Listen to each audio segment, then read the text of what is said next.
عقیدہ ہے، وہی سوچ ہے کہ ذکر خدا کرے اور ذکر مصطفیٰ کرے، ہمارے منہ میں ہو ایسی زبان خدا نہ کرے۔ ایک مسلمان کے لیے بتائے ایمان ہے، اور آپ صلی اللہ علیہ وسلم خود بھی بے مثال، اپنی طاقت بھی بے مثال، آپ کو قرآن جو دیا وہ بھی بے مثال،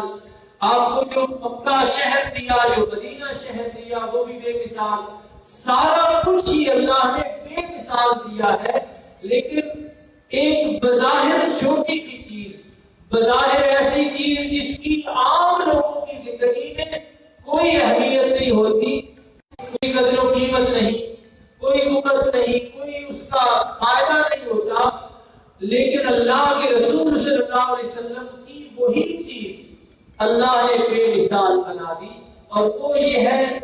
یہ منہ میں جو پانی ہوتا ہے جسے اردو میں لعاب دہن کہتے ہیں، تو عام بندہ اس کا لعاب دہن کسی کام کا نہیں، لیکن یہی اللہ کے محبوب صلی اللہ علیہ وسلم کو برتری اور فضیلت اور مقام حاصل ہے کہ یہ معمولی چیز بھی جب اللہ نے اپنے محبوب کو عطا فرمائی ہے تو اس کا مقام و مرتبہ بہت بلند فرما دیا ہے۔ تو آج ہم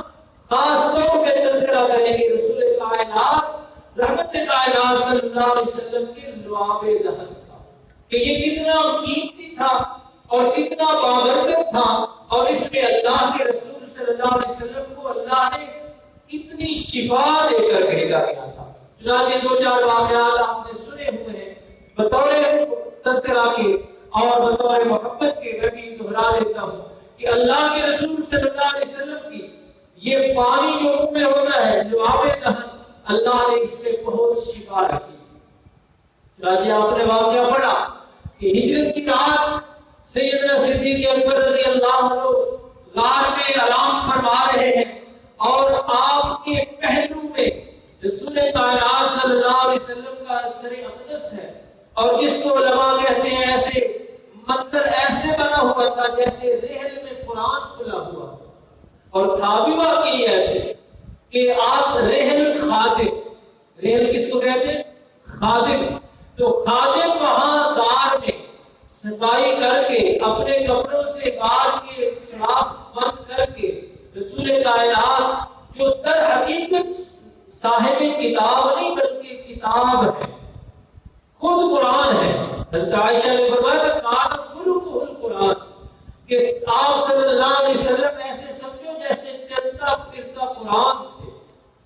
تو وہ آپ صلی اللہ علیہ وسلم صدیق اکبر رضی اللہ عنہ کی گود میں آرام فرما رہے تھے کہ اس دوران سانپ نے آپ کی ایڑی پر وار کیا، ایک سے زائد بار ڈسا، اور قربان جائیے ان صحابہ کے عشق رسول پر بھی کہ خود اپنے اوپر وہ تکلیف برداشت کر لی، لیکن اللہ کے محبوب صلی اللہ علیہ وسلم کو جگانا گوارا نہیں کیا، چنانچہ برداشت کرتے رہے۔ پتہ نہیں اس نے وہاں گھر بنایا ہوا تھا، وہ اندر آنا چاہتا تھا، کتابوں میں ایسے لکھا ہے کہ ایک سوراخ باقی رہ گیا تھا جسے بند کرنے کے لیے کپڑا نہیں تھا، تو وہاں صدیق اکبر نے اپنی رضی اللہ عنہ نے اپنی ایڑی رکھی تھی، تو وہ اس پر ڈستا رہا، لیکن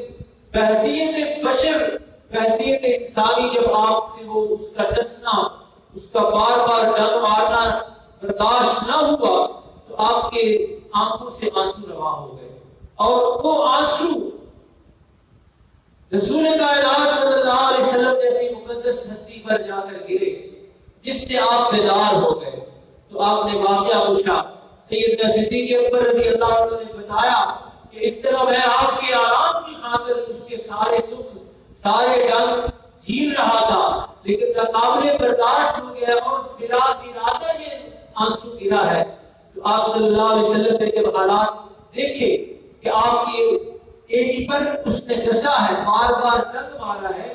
تو اللہ کے رسول صلی اللہ علیہ وسلم نے اپنا لعاب دہن اسی وقت وہاں لگایا، اور دنیا کی کوئی دوائی اتنی زود اثر نہیں ہو سکتی۔ اسی لیے میں نے دو انداز بیان کرتے ہیں، ایک شفا اور ایک بابرکت ہونا۔ تو اتنی جلدی دنیا کی کوئی طاقت کوئی دوائی کوئی نسخہ آرام نہیں دے سکتا جتنی جلدی شفا عطا کرتے تھے رسول کائنات صلی اللہ علیہ وسلم کے لبوں سے نکلے ہوئے، آپ کے منہ سے نکلے ہوئے وہ پانی کے قطرے۔ چنانچہ جیسے ہی آپ نے سیدنا صدیق اکبر رضی اللہ عنہ کی پر وہ لعاب دہن لگایا، فوراً ساری لہر ختم ہو گئی اور شفا مل گئی۔ اسی طرح خیبر کے موقع پر رسول کائنات صلی اللہ علیہ وسلم نے پوچھا کہ حضرت علی المرتضیٰ کدھر ہے؟ تو صحابہ نے بتایا کہ یا رسول اللہ صلی اللہ علیہ وسلم وہ بیمار ہیں، ان کو آشوب چشم ہے، یہ آنکھ کی ایک بیماری ہوتی ہے، تو اس کی وجہ سے ان کی آنکھ کھلتی نہیں ہے، وہ دیکھ نہیں سکتے، اور اسی وجہ سے وہ بارگاہ رسالت میں حاضر بھی نہیں ہوئے اور وہیں خیمے میں انہوں نے نماز پڑھی ہے۔ تو رحمت کائنات صلی اللہ علیہ وسلم نے فرمایا کہ ان کو بلاؤ۔ حضرت صدیق سیدنا علی المرتضیٰ رضی اللہ عنہ کو بلایا گیا تو آپ نے پوچھا کیا ہوا؟ عرض کیا اللہ کے رسول آشوب چشم ہے، آنکھ کھلتی نہیں ہے۔ تو اللہ کے رسول صلی اللہ علیہ وسلم نے شفاؤں سے لبریز وہی لعاب دہن سیدنا علی المرتضیٰ رضی اللہ عنہ کے آنکھوں میں ڈالا، اور پھر وہی جملہ دہراؤں گا کہ اتنی زود اثر دنیا کی کوئی دوائی نہیں تھی۔ ہر دوائی کچھ ٹائم لیتی ہے، اسپرین بھی اثر کرتے ہوئے کچھ ٹائم لیتی ہے، باقی دوائیں بھی، لیکن لعاب دہن رسول اللہ نے اتنا زود اثر رکھا ہوا تھا، اتنا زود اثر بنایا تھا کہ جیسے ہی وہ لعاب سیدنا علی المرتضیٰ شیر خدا رضی اللہ عنہ کی آنکھوں میں گیا، ایک سیکنڈ سے پہلے ساری بیماری رفع ہو گئی اور الآب مکمل طور پر صحتیاب ہو گئی۔ تو یہ ایسا لعاب دہن تھا، یہ ایک معمولی سی چیز ہے انسانی جسم میں، وہ اللہ نے اپنے محبوب کو اتنی بڑی کر کے دی تھی، اتنی برکتوں والی، اتنی شفا والی دی تھی کہ بیمار کو لگتی تھی تو بیماری ایسے لگتا تھا جیسے تھی نہیں۔ اسی طرح برکت کے واقعات بھی بہت ہیں، اور وہ لعاب دہن آپ سمجھ سکتے ہیں کہ بھائی ایک وقت کسی انسانی جسم میں، انسانی منہ میں کتنا بھی لعاب ہوتا ہے، معمولی سا ہوتا ہے مقدار میں، لیکن اللہ کے رسول صلی اللہ علیہ وسلم کو اللہ نے جو لعاب دہن عطا فرمایا تھا وہ مقدار تو اس کی اتنی سی ہوتی تھی، لیکن اس میں مٹھاس کتنی ہوتی تھی۔ مدینہ کا وہ کنواں یاد کیجیے کہ میٹھا پانی اس میں سے نہیں نکلتا تھا۔ اللہ کے رسول صلی اللہ علیہ وسلم کو بتلایا گیا کہ مسلمان میٹھا پانی جو پینے والا پانی ہوتا ہے اس کے لیے تکلیف میں ہے، پریشانی میں ہے، تو اللہ کے رسول صلی اللہ علیہ وسلم نے فرمایا کہ وہ کنواں کہاں ہے، مجھے وہاں لے چلو۔ چنانچہ صحابہ نے بتایا کہ یہ کنواں ہے، آپ صلی اللہ علیہ وسلم اس کے منیر پہ بیٹھ گئے، کنارے پہ بیٹھ گئے، اور آپ نے فرمایا کہ یہاں اس میں سے پانی نکالو۔ پانی نکالا گیا، سب نے چکھا، پانی نمکین تھا، پینے کے قابل نہیں تھا، لیکن جب اللہ کے رسول صلی اللہ علیہ وسلم نے اسی پانی کو اپنے منہ میں لے کے پانی کو تھوڑی دیر اپنے منہ میں گھمایا، ایسے جیسے کلی کرتے ہیں ایسے گھمایا، گھما کے وہی پانی اپنے منہ مبارک والا جس سے لعاب دہن مل گیا تھا، اللہ کے رسول صلی اللہ علیہ وسلم نے وہ اس کنویں میں ڈالا۔ اسی وقت لوگوں نے چیک کیا تو وہ کنواں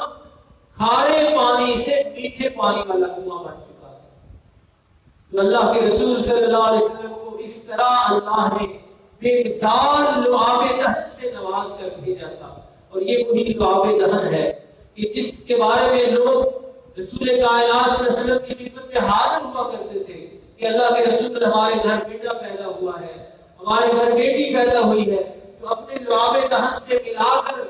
کوئی چیز ہمیں بنا دے تاکہ ہم اس کی گٹھی بنا کے اپنے بچوں کو دے، لوگ دیا کرتے تھے۔ اور یہ وہی لعاب دہن ہے جس سے حضرت حسن رضی اللہ عنہ چوسا کرتے تھے۔ ان کے بھی کیا ہی مقام تھے کہ ڈائریکٹ منہ لگا کر زبان رسالت سے وہ چوسا کرتے تھے، اور حضرت امام حسین رضی اللہ عنہ بھی وہ لعاب دہن چوسا کرتے تھے۔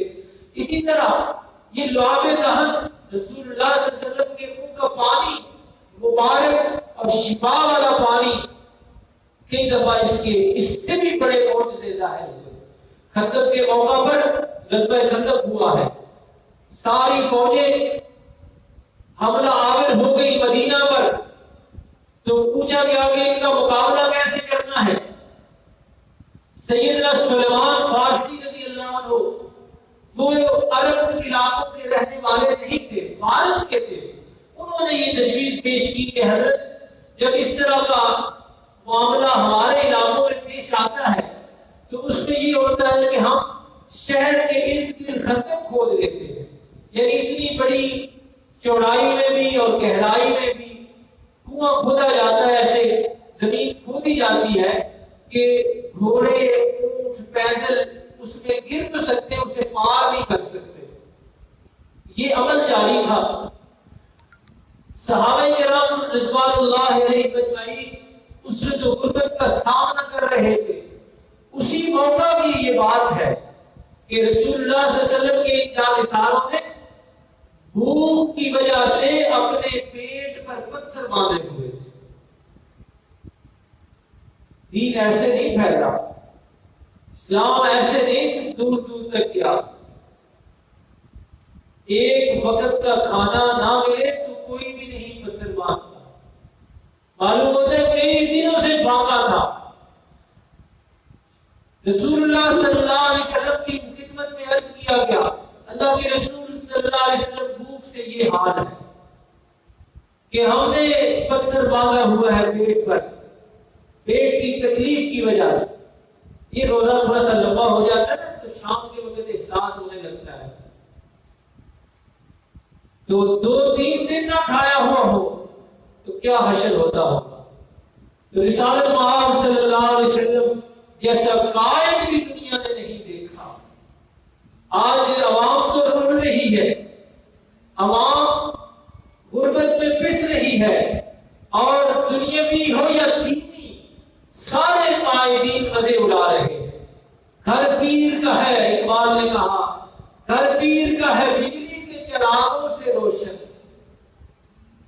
ہم کو تو میسر نہیں مٹی کا دیا بھی۔ غریب کہتا ہے کہ ہم کو تو میسر نہیں مٹی کا دیا بھی، اور گھر پیر کا ہے بجلی کے چراغوں سے روشن۔ لیکن رسالت مآب صلی اللہ علیہ وسلم وہ قائد تھے کہ جب انہوں نے شکایت کی صحابہ نے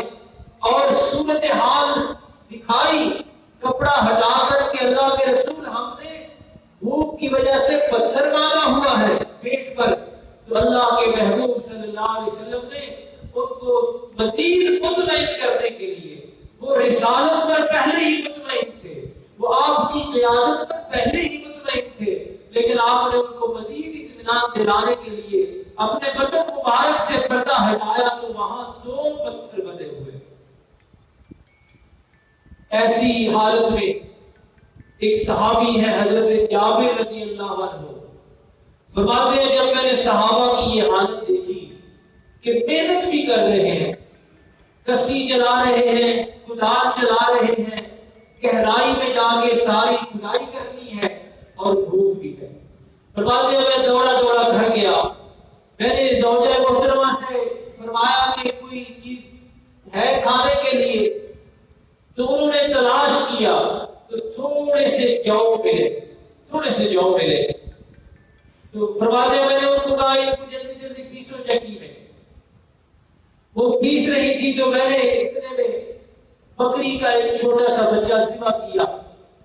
بکری کا بچہ ذبح کر کے میں نے اسے ہانڈی میں ڈالا، اور زوجہ کو کہا، بیوی کو کہا کہ تو روٹیاں پکانا شروع کر، آٹا گوندھ، اور میں اللہ کے محبوب صلی اللہ علیہ وسلم کے غلام اور سچے عاشق بھوک سے نڈال ہیں، ان میں سے میں تھوڑا سا کو لے آتا ہوں، وہ آگے اپنی پیٹ پوجا کر لیں گے۔ چنانچہ یہ بیوی کے ذمہ لگا کے خود رسالت مآب صلی اللہ علیہ وسلم کی خدمت میں حاضر ہوئے اور عرض کیا تھا کہ رسول ہم سے جتنا ہو سکتا تھا جتنے میری طاقت تھی، جتنا میرا بس تھا، میں نے وہ کھانے کا تھوڑا انتظام کیا ہے۔ گزارش یہ ہے کہ آپ تھوڑے سے صحابہ کو، تھوڑے سے فوجیوں کو بھیج دیں کہ وہ کھانا تناول کروا لیں۔ رسول کائنات صلی اللہ علیہ وسلم نے جب یہ بات سنی کہ جابر کے بڑے خلوص سے، حضرت جابر بڑے خلوص سے چند صحابہ کی دعوت فرما رہے ہیں، تو رسالت مآب صلی اللہ علیہ وسلم ایک ٹیلے پر چڑھ گئے۔ پہاڑ کی چھوٹی سی پہاڑی تھی، آپ صلی اللہ علیہ وسلم اس ٹیلے پہ چڑھ گئے اور اعلان فرمایا کہ جابر نے تم سب کی دعوت کی ہے،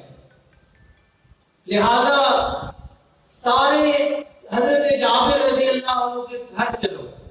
حضرت جابر فرماتے ہیں اتنی بڑی تعداد دیکھ کر جو میں پکانے کے لیے کہہ کے آیا تھا وہ بھی میرے ذہن میں تھی، میں تو حیران ہو گیا، لیکن وہ وقتی طور پہ حیران ہوتے تھے رسول کائنات صلی اللہ علیہ وسلم کی ذات بات پر ان کو بڑا یقین ہوتا۔ بس ان کے دل میں آ گئی کہ جب اللہ کے رسول ان سارے صحابہ کو دعوت کا قبول کرنے کا کہہ رہے ہیں تو اب اللہ انشاءاللہ بہتری فرمائیں گے، ڈال دینا، کپڑا ڈال دینا، اور فرمایا کہ میرے آنے سے پہلے ہنڈی بھی اوپر سے نہ اتارنا چولہے سے، ہم آ رہے ہیں۔ چنانچہ اللہ کے رسول صلی اللہ علیہ وسلم صحابہ کو لے کر چل دیے اور جا کر پوچھا کہ یہ ہنڈی ہے، یہ آٹا پڑا ہوا ہے۔ صلی اللہ علیہ وسلم نے اپنا لعاب دہن ڈالا، آٹے پر بھی لعاب دہن لگایا اور ہانڈی کے اندر بھی اپنا مبارک بکری کا ایک بچہ ہے اور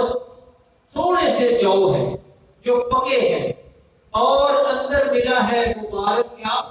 لعاب دہن۔ تو اس کی برکت دیکھیے، حضرت جابر فرماتے ہیں 1500 صحابہ نے کھانا کھایا، 1500 صحابہ نے، اور جتنا وہ مال تھا وہ 15 بندوں کا مال تھا تقریباً، اور کوئی زیادہ آج کل کے کوئی ہوتے تو شاید 2-3 بندے بھی نہ بھگتتے، کیوں بھائی؟ تو 2 بندے 3 بندے بھی شاید وہ فارغ کر دیتے، لیکن صحابہ فرماتے ہیں 1500 صحابہ نے وہ کھانا کھایا جس میں لعاب دہن ملا تھا میرے اور آپ کے کریم آقا صلی اللہ علیہ وسلم کا۔ 1500 صحابہ کے کھانے کے بعد کا منظر کیا ہے؟ حضرت جابر فرماتے ہیں کہ آٹا بھی اتنا ہی باقی تھا اور سالن بھی اتنا ہی باقی تھا جتنا ہم نے بنایا۔ اسی طرح اللہ کے محبوب صلی اللہ علیہ وسلم کے یہ لعاب دہن کے واقعات آپ پڑھیں گے تو آپ کو احساس ہونا چاہیے، دل میں عظمت رسول آنی چاہیے کہ اللہ رب العالمین نے ہمیں کتنے عظیم شان پیغمبر سے نوازا، کتنے مرتبوں والے، کتنی شانوں والے پیغمبر ہمیں عطا فرمائے۔ اب جو بات سمجھنے والی ہے وہ یہ ہے کہ ہم چھوٹی سی چھوٹی نعمت ہو نا